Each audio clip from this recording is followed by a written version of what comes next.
Chapter 25, Baby Killers. Who's got a gun with the silencer right now? Bellowed Weddle, Shai Shrayak. A dozen mafiosos sat in the San Gabriel Valley motel room talking about guns and murder. There was the crunch of potato chips as Perico Ochoa pulled them from a small bag while he listened. But it was Shai's deep voice that resonated across the room from a chair where he sat in the corner. He wanted someone killed. I don't know if you ever heard of this brother named Dito from Monte Hicks, he continued. He explained that Dito was 44-year-old Anthony Moreno, a Mexican Mafia member who had dropped out more than a decade earlier and now lived in a small rental property not far from Huero Shai in El Monte. The Mafia rules said blood in, blood out. As far as Shai was concerned, Dito had earned himself a death sentence for leaving La M. But there are all kinds of kids in the pad. There's a whole bunch of youngsters and kids and all kinds of shit, so I gotta figure out how to do it. I need a silencer is what I need. Shai leaned forward and told those gathered at this January 4th, 1995 MA meeting that Dito was also hanging out with another Mafia dropout. He's hanging out with that Dito from Norwalk. Dito was 35-year-old Gustavo Aguirre, another heavily tattooed Mafia dropout. Both he and Dito were hardcore heroin addicts. And word on the street was that Dito was representing himself as MA and taxing people. Dito was ripping off drug connections who had been paying taxes to Huero Shai and the Mexican Mafia. Huero Shai first and foremost wanted Dito dead. I just want to kill him. I don't want to. There's kids and everything in the house, man. Boxer Enriquez was in prison at Pelican Bay, but Huero Shai was one of his mentors, one of the carnales on the street whom Boxer trusted not to interfere with his interests on the outside. He was tied closely to Huero Shai, and Shai, prolific killer that he was about to make a big mistake with this new murder plot. It would backfire in a way that would disgust even other mafioso, putting the mob on TV newscasts across the country in the newspapers with the headline theme no one liked, baby killers. It was so ghastly, said Boxer, it hurt Laema's image. That wasn't all. This time, while Huero Shai talked cold-blooded murder, there were informants in the room and hidden FBI surveillance cameras recording the conversation for future racketeering prosecutions. And what would unfold in the coming days illustrates perhaps better than any other story in this book how the burgeoning Mexican Mafia terrorizes not only other bad guys but the innocent. These events also show how La M's glorified mystique infects the minds of young people to the point that they too aspire to be cruel monsters. The community at large is left to pick up the pieces. During the past year, Huero Shai had been working real close with the camarada he felt had gone way above and beyond the call of duty. He was 25-year-old Luis Pelon Messiel from a gang called El Monte Flores. Pelon was a small man, just 5 feet 7 inches tall and 130 pounds, with a shaved head and a scraggly mustache. He had tattoos all over his back and stomach and had been a gang member for only a few years. Before that, he was into disco music, had long hair, and belonged to a party crew called Showtime that made the rounds to all the flyer parties they could find. He went to jail for traffic tickets, nothing more, and apparently came out wanting to be a gangster. He was jumped in to the gang around 1993. The same day, he went out and had a big EMF El Monte Flores tattooed on his stomach. A homeboy who wants to remain anonymous said he changed like overnight. Nobody knew him. He was never around the neighborhood, and now he wanted to make a name for himself. He hooked up with another EMF gangster named Carlos Diablo de la Cruz and started doing a lot of robberies and extortions. Eventually, they started working for MA member Frankie B. Buena, using his name, beating people up, and collecting money. Frankie B liked it, but then he got busted and went back to prison. That's when Huero Shai took over the area. Frankie B had recommended Pelon, and he won Shai's trust as a Mexican Mafia associate, willing to do anything: robberies, extortions, beatings, stabbings, murder. He started doing all kinds of crazy shit, recounted a gang member who does not want to be identified. Taking cars, hitting border brothers, hookers, everything, even taking stuff from his own people. He was running the whole show in the San Gabriel Valley. We were terrorizing everybody. A year earlier, El Monte Flores gangsters did a drive-by on a rival gang and mistakenly killed a 1-year-old infant on the porch. Baby killing was not acceptable, and the Mafia sent Pelon to discipline the gang member who had made the errant shot. He stabbed his own homeboy 35 times. Amazingly, the target lived, but the statement was made, no baby killers. This motherfucker's sharp. He's taking care of a lot of business, and I want to make him a carnal, demanded Weddle Shy, his big voice again dominating the room. It was April 2nd, 1995. A mafioso, a deadly dozen, were meeting again at a local motel to discuss their business. Again, they didn't know it was being videotaped secretly by the FBI and that two among their ranks had turned government informant. Weddle Shy wanted to make Pelon Maciel a member of the Mexican Mafia. He was quickly asked, "Who's this guy?" His name's Pelon from Monteflores. No one in the room knew who he was except Weddle Shy Shryra. But that didn't stop him from making his pitch. "I know you vatos don't know him, but take my word for it, the motherfucker's down. I'm not talking about just violence either. He takes care of business real good, and he is down a whole lot of motherfuckers in this last year. And he went against his whole neighborhood for us. He's been fighting with him. He's down. And when his homeboys killed that 1-year-old baby a few months ago, he's the one who took care of him. However, promoting membership for Pelon didn't go as easily as Weddle Shy thought it would. And there was a reason for that. Boxer Enriquez explained there had been some recently bad choices of new carnales, and there was talk among brothers at Pelican Bay to maybe put a temporary halt on new memberships, a moratorium. Pelon knocked on the door and walked into the motel room where the gathering carnales began discussing his possible selection as a new Mafia brother. "That's Pelon, Weddle Shy."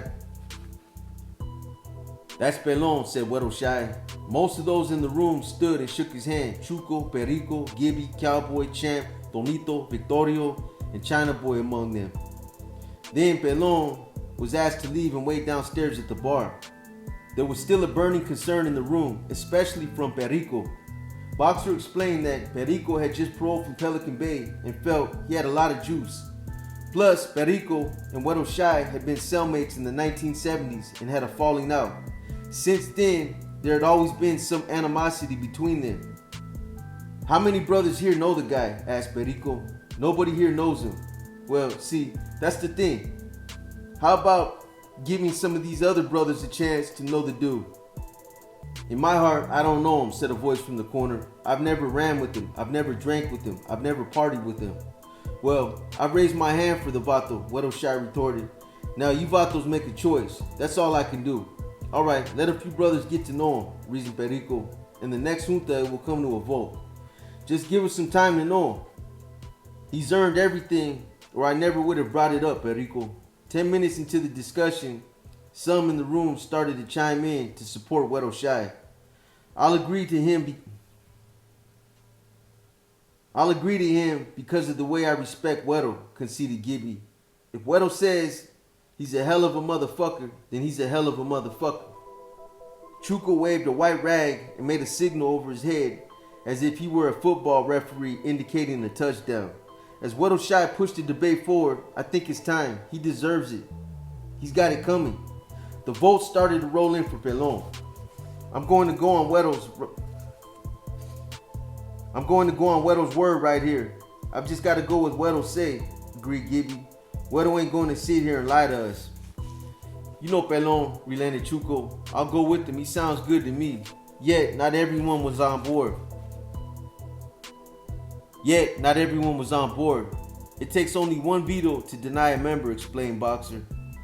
A no vote is an automatic veto. No questions, ifs, ands, or buts. This is a vetting process that has proved reliable in the past. Back in the El Monte motel room, the voice of another brother again pointed out that there was talk of a possible moratorium on new members.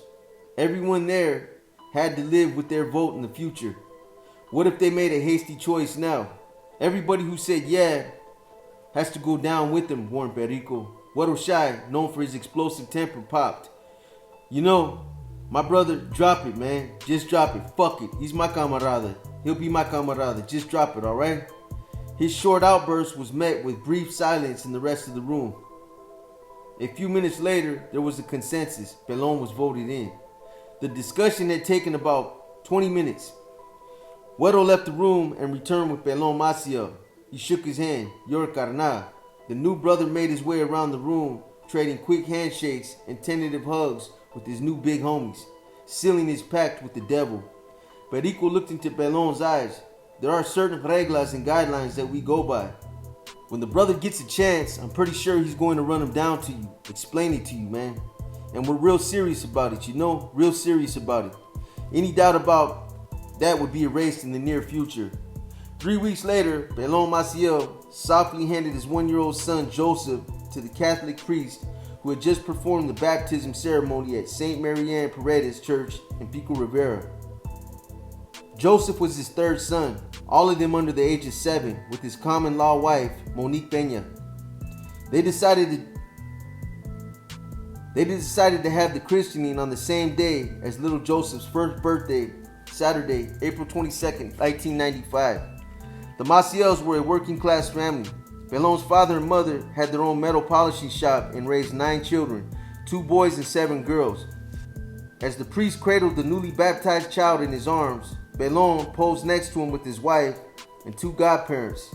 Little Joseph was dressed all in white with a silky shirt, shorts, socks, and tiny patent leather shoes. It was like a scene from Francis Ford Coppola's classic film, The Godfather. The Maciels had gathered for baptism, the Christian statement of spiritual rebirth. Pelon reached out and took his child back from the priest, again broke into a smile and posed for another fatherly photo, knowing all the time that he was the mastermind of bloody, gang-style multiple murders planned for later that same day. The midday christening was followed by a reception and birthday party that would last well into the night, intended to be a great alibi. "Give the baby to Louis," said a woman's voice as the family video's camera recorded it for all posterity. A couple of dozen children, family, and friends now gathered outside in the yard at a relative's house in Montebello. Little Joseph was in the arms of his godmother. "I give you my godson," she said, "who I just brought out from church with the sacraments and holy water he received." She passed the child to his father, who replied, "I received my precious son who came out of church with the holy sacrament and holy water he received." Pelon handed the boy to the godfather, and he in turn gave Joseph to his mother. All had recited the same phrase. Pelon hugged the godmother and laughed heartily. There was more laughter when Pelon reached into his pocket and came out with a handful of change and threw it in the air. Even before it hit the ground, eager children scrambled for a piece of the unexpected booty. "There's a quarter right there," pointed out Pelon as a 5-year-old boy quickly reached for it and stuck it in his pocket. Grandparents, aunts, and uncles were seated in the shade eating. Pelon was nearby grabbing a piece of chicken off the barbecue, stripped down to a sleeveless t-shirt. Any hint of a wholesome family image belied the gang tattoos marking his arms and peeking up through the top of his shirt, all set against the warm Southern California sun. "Hit it," instructed Pelon, as he later helped the birthday boy with a small baseball bat. Together, they took a meager swing at a large yellow Tweety Bird piñata standing on the grass before it was hoisted from a tree branch overhead. "Get it," the adults howled as the small boys and girls, one after another, stepped up and took a shot at the papier-mâché creature dangling from a rope. Eventually, one of the older boys cracked open Tweety, and the cartoon figure bled candy all over the grass. Pelon delightedly joined in with the kids as they fell onto their knees, scooped up the sweets, and jammed them into their pockets. "Happy birthday to you," sang the entire gathering as Monique held the birthday boy in her arms, standing over a picnic table in a white frosted sheet cake. Mom then playfully pushed a handful of the sticky icing into Pelon's mug, and he gleefully did the same to his sister Maria. His laughing wife, too, ended up with a mustache and beard made of cake topping. Somewhere around mid-afternoon, amid the family festivities, Pelon, a full-fledged Mexican Mafia member for less than a month, slipped away. He had a murder to set up. Tito Aguirre saw them pulling up, 2 carloads full of young gangsters, and he ran into the house and hid in the bathroom. He was convinced that Güero Shai and Pelon were out to get him for ripping off dealers who were paying taxes to the Mafia. Those in the fully loaded second car in 1992 blue Jeep Wrangler never got out. This was a reconnaissance run. Güero Shai was nowhere to be seen. This was Pelon's gig now. Dito Moreno, the Mexican Mafia dropout and target, was standing in front of a single-story house where he lived with his 38-year-old sister Maria, 4 of her 6 children, and sometimes Tito too. The rent was $350 a month. It was a little dump. Actually, one house split into two, making one residence in front and one in the back. All of them lived in the rear section, which was one room the size of a two-car garage with a fireplace, love seat, full-length sofa, refrigerator, food storage closet, television, 4 mattresses spread out on the floor, and a bathroom located in one corner.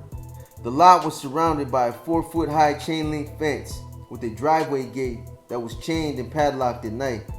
It was located at 3843 Maxon Road in El Monte, a 2-lane residential street in a lower income area where older cookie-cutter houses were mixed in with apartments. Dito was standing next to his slightly younger brother Alex, who lived up the street, as Pelon and his henchmen came sauntering up the drive. They all shook hands. Witnesses would later say that the conversation, which appeared to be about drugs, became loud and argumentative. But in the end, Pelon gave Alex and Dito Moreno $40 worth of free heroin. Alex told police a month afterward that Pelon said to give them the dope because he liked them, and his crew would be back later to sell them some more. Pelon knew that anyone under the heavily influence of smack would be less able to resist. Dito, Alex, and their sister Maria were all hardcore junkies. Pelon returned to the family birthday party, assured that his hitmen now knew the layout of the Moreno house and exactly who to kill. His orders seemed clear: take out Dito and don't leave any witnesses. Maciel was from the El Monte Flores clique, but he had recruited a gang of assassins from the ranks of a rival San Gabriel neighborhood called La Sangra. He felt that picking a crew from a different gang would throw suspicion away from him. Back in Montebello, the birthday party moved inside. A big banner in the living room read, "Happy birthday, Joseph." There were baby presents to open, and Monique appreciatively held out the toys and baby clothes that emerged as the boxes were unwrapped. Pelon sat around the table and grinned until his pager went off. He had a homeboy drive him and Diablo back to his apartment in El Monte. 8 miles to the east in Alhambra, 29-year-old Anthony Scar Torres, 22-year-old Richard Primo Valdez, and 21-year-old Jimmy Character Bama were sitting around laughing and doing lines of speed. Next to them in Scar's bedroom were guns laid out on the floor. Scar was a portly 200-pound thug packed into a 5-foot 8-inch frame. He lived there with his mother. Sadly, the ugly scar that defaced the entire left side of his head happened when his mother was boiling liquid on the stove and accidentally spilled it on him when he was just a child. Maybe that was what made him so angry inside. According to police records, local detectives thought he was good for as many as 10 murders, but they couldn't prove it, and he was never charged for them. His mother thought he was acting strangely that night. She confronted him, and he explained that he had to do something. "We don't want to do this, but we have to do it." Scar was the La Sangra shot caller, and the Mafia had told him it had to be done. Primo was taller and thin, and his face was dominated by a funny, overly sized nose. He did a lot of PCP, and a year earlier had been involved in a payback drive-by that resulted in the death of a rival El Monte Flores gang member named Juan Johnny Boy Dominguez. In another time, he had played Little League Baseball. Character grew up in El Monte and was a kid who seemed to have a deep emotional need to belong. In his early teens, he played basketball in a police recreational league for at-risk youth. One of the cops told his mother that it might be a good thing to get him out of town and away from a bad group of friends. She did it, but he ended up in the youth authority anyway, met some gang members from La Sangra, and joined up with them. He had the word Sangra tattooed in big letters that ran across the entire front of his neck. He lived with his younger sister and her husband and was dating Pelon Maciel's sister at the time. As the house loaded up with 4 other gang members, Scar's nervous mother went next door to spend the night with her daughter. Not long after, the gangsters grabbed their guns and headed out the door.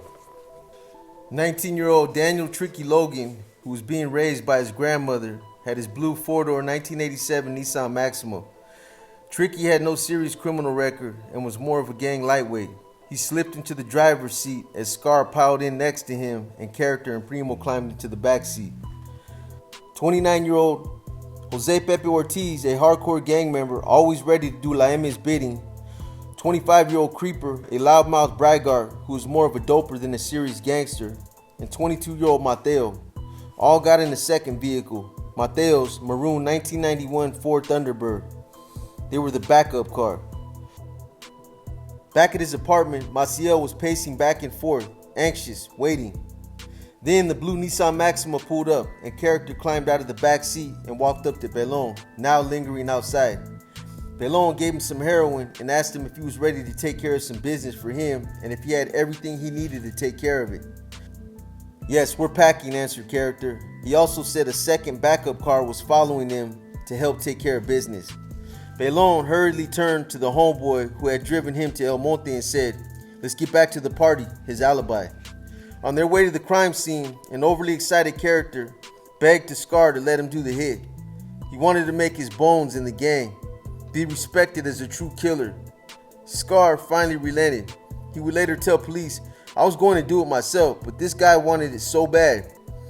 He wanted to make a name for himself. Scar remembered that he had seen children in the house during the afternoon reconnaissance run, and he reminded everyone, no babies, I don't want any part of that." Their headlights were turned off as soon as they drove up to Maxon Road in the dark and spotted Tito Aguirre on the sidewalk. He saw them too and took off running down the sidewalk, straight to Dito's place, where he disappeared up the driveway and into the house. It was about 10:30 p.m. The Nissan Maxima trailed him and pulled up to a stop at the end of the same driveway at 3843 Maxim Road. The gate to the drive was padlocked shut. A short time later, 3 young men dressed in dark clothing got out and walked calmly up to the neighbor's adjacent driveway toward the Moreno residence in the rear. Tricky Logan, wearing a baseball cap, hunched down in the driver's seat and waited in the car. The Ford T-Bird backup drove up behind and settled into a spot on the next street to Zamora Park, about 200 yards away. They waited too, ready to kill cops or rival El Monte Flores gangsters who might feel inclined to spoil their mission. Character and Primo easily vaulted the 4-foot chain link fence. 6-year-old Paul Moreno was sitting on a bed just inside the door watching television when he noticed 2 men walking up to his uncle outside. He remembered some conversation about drugs, and then there was an eruption of violence that no child should ever have to witness. Primo pulled out a .357 Magnum revolver and put a single slug in Uncle Dito's right ear. There was a crash from his beer bottle breaking on the asphalt as the Mafia dropout fell sideways onto the pavement dead. Little Paul saw the gunman quickly pull his stocking cap down over his face. It was now a mask with only the killer's eyes glaring through the open door. The boy jumped to the floor and hid along the wall next to the open doorway. His mother, Maria Moreno, stood and tried desperately to shut the sliding glass door to keep the intruders out. It didn't do any good. 2 gunmen now muscled their way inside.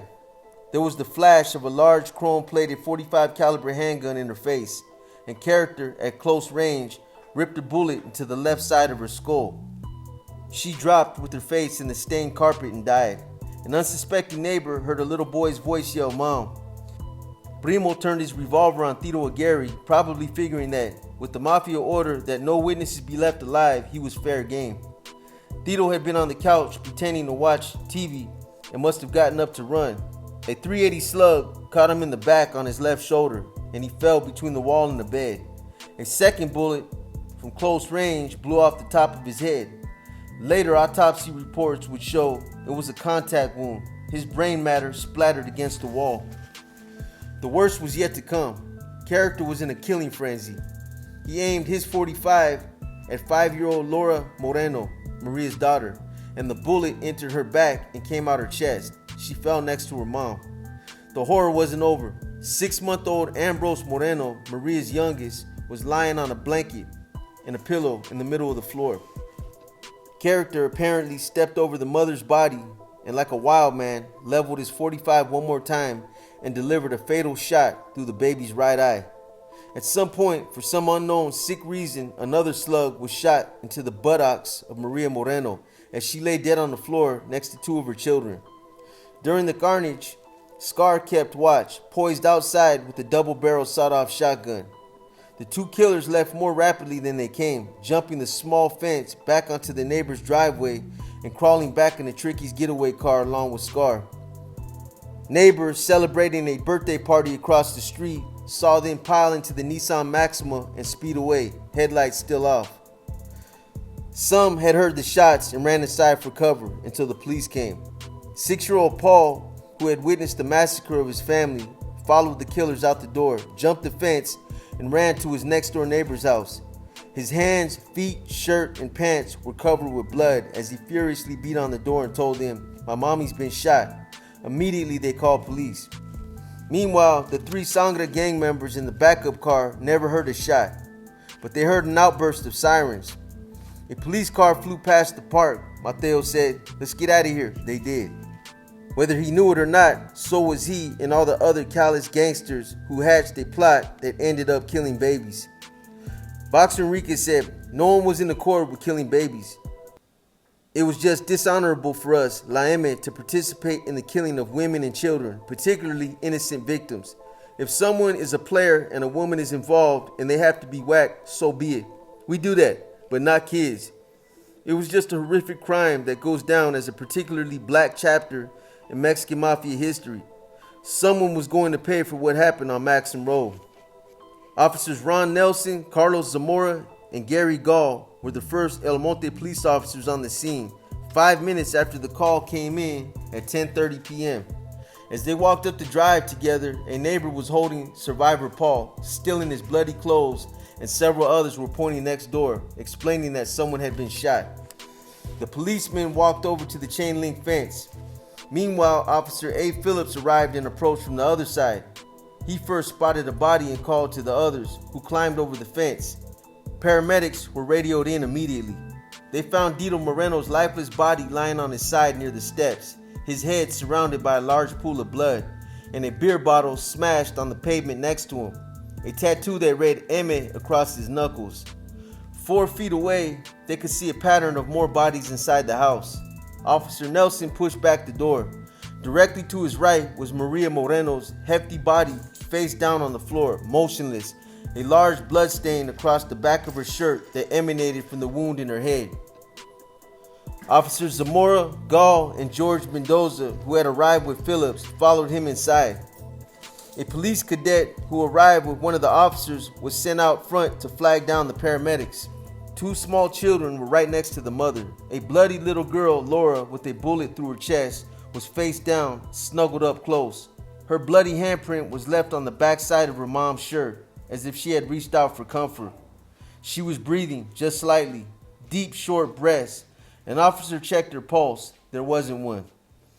2 feet away, baby Ambrose, wearing a diaper and a red and white infant's jumpsuit, was lying on his back, arm raised slightly upward toward the ceiling, as if asking for help. Eyes open, a small amount of blood oozing from the corner of his mouth, and a perfect hole circled by gunpowder burns just below his right eye. He was lying on a tiny white baby blanket and a blue and white pillow that now had a bullet hole in it. Off to the left, Tito Aguirre's body was on the floor, lying on his right side, wedged between a bed and a wall near the bathroom. His left leg propped up on the bed, his eyes open, a pool of blood around his head as bloodstains and brain matter dripped down the wall. Officer Mendoza, who had 4 children of his own, picked up the dying Laura, held her in his arms, and talked to her softly so she could hear someone's voice. Then he quickly lost it. He began yelling and screaming, "Where are the paramedics?" Mendoza said it was the worst thing I've ever seen in more than 20 years as a cop. It was awful, but what the 4 cops saw next was heart-wrenching and would be forever seared in their memories like a hot poker of ugly truth. Across the room, their eyes were introduced to a tiny 2-year-old girl named Sarah, hiding next to the white refrigerator, walking in a tight circular motion, glancing around, dazed and confused, and sobbing uncontrollably. As the child moved toward her dead mother and cowered near the body, the sobs were mixed with a terrified screaming sound. She had witnessed the massacre of her family.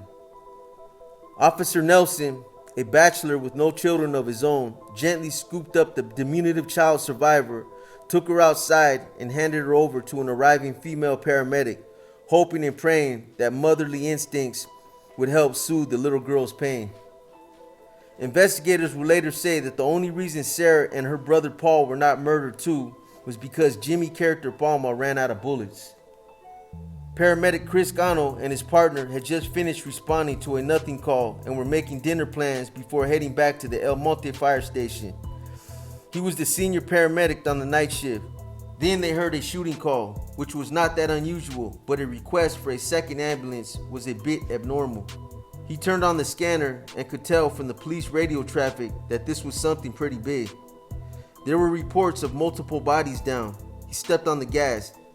Him and his partner, Tom Takata, arrived at the same time as another paramedic unit. The scene was far more worse than they could ever have imagined.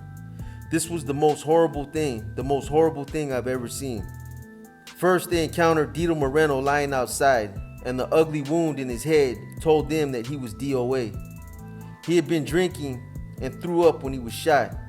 The stench of vomit and mixed blood was horrendous. Yet the smell of blood alone, although familiar to them, this time was overpowering. After stepping on scattered brain matter to get inside the house, they discovered why. Blood was everywhere. The other paramedic team, Rich Campos and August Duarte, saw 5-year-old Laura take her last gasp of breath as they came through the door. They took her limp body from Officer Mendoza and immediately went to work. Both paramedic teams could tell the child's mother was gone and turned full attention on the children. Gano and his partner, knowing 6-month-old Ambrose had no signs of life, still tried to resuscitate him. For Christ's sake, it was a baby. Gano then saw Tito Aguirre's battered corpse in the back of the room, went to check and found that the top of his head was gone. Gano then saw Tito Aguirre's battered corpse in the back of the room, went to check and found the top of his head gone, brains gruesomely decorating the wall. Gano knew he was gone. He returned to help his partner. Other arriving firefighters joined in furiously. All they could think about was saving the lives of these children. The chances of survival were slim to none, but their humanity kept screaming in their ears, "For the love of God, these are babies, save them."